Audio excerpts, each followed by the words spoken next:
l'impact avait les transports marchands justement sur l'environnement. Et j'ai pu remarquer qu'il y avait beaucoup de pollution justement à cause des transports maritimes marchands en général. Mais ça ne se limite pas qu'à ça, car les transports maritimes ont le même impact négatif sur l'environnement que ce soit au niveau de l'humain, au niveau de l'environnement.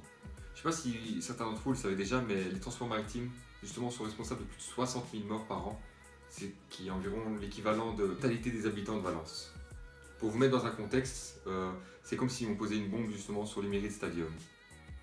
Il faut savoir qu'un navire pollue bien plus que les voitures, il pollue environ 1 million de fois de plus. D'après France Nature Environnement, ils ont pu justement observer plus de 5000 particules ultra fines par centimètre cube. D'abord, c'est quoi justement ces particules ultra fines? Alors j'ai fait quelques recherches justement, et on peut voir que le terme englobe l'ensemble des composants solides de taille microscopique transportés par l'air. J'ai pu chercher, on peut voir que les particules ultra fines mesurent moins de 100 nanomètres, soit 0,0001 mm. C'est comme si on coupait votre cheveu, on prenait juste cette largeur de ce cheveu et qu'on le coupait en 1000 morceaux. Pour vous dire à quel point c'est vraiment petit. Justement, ces particules ultra fines peuvent s'infiltrer très profondément dans l'organisme et s'y accumuler.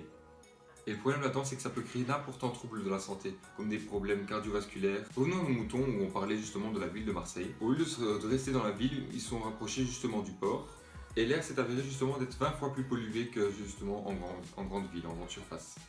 Au du port, on a pu remarquer que l'air était bien plus pollué, jusqu'à 20 fois plus pollué, c'est-à-dire 60 000 particules ultra fines par centimètre cube dans l'air. L'air inspiré par les croisiéristes et les personnels du bord peut atteindre jusqu'à 380 000 particules ultra fines par centimètre cube. 70 fois plus que la ville, par rapport à les 5000 qu'on a vu justement en ville. On vous a dit précédemment, on peut voir qu'il y a environ 60 000 morts par an dues à ces émissions de pollution des particules ultra fines. Et comme on peut le voir ici, ça a coûté jusqu'à 58 000 milliards d'euros en Europe. L'oxyde de soufre et l'oxyde d'azote sont justement les deux polluants émis par les transports maritimes.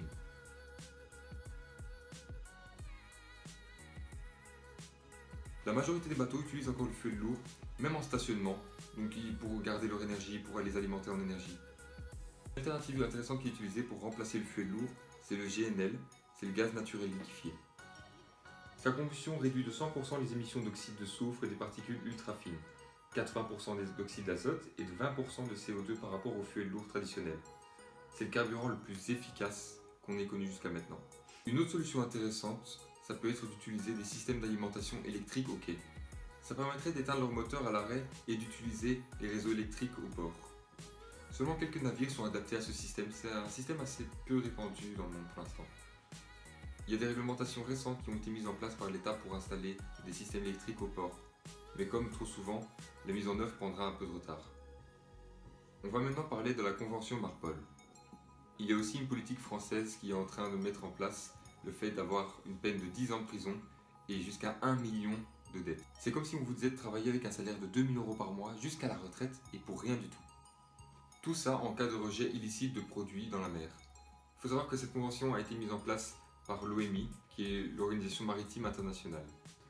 Alors j'espère que c'est un sujet qui vous a tous sensibilisés. N'hésitez pas de mettre un like et de vous abonner, ça nous aidera justement à faire plus de vues.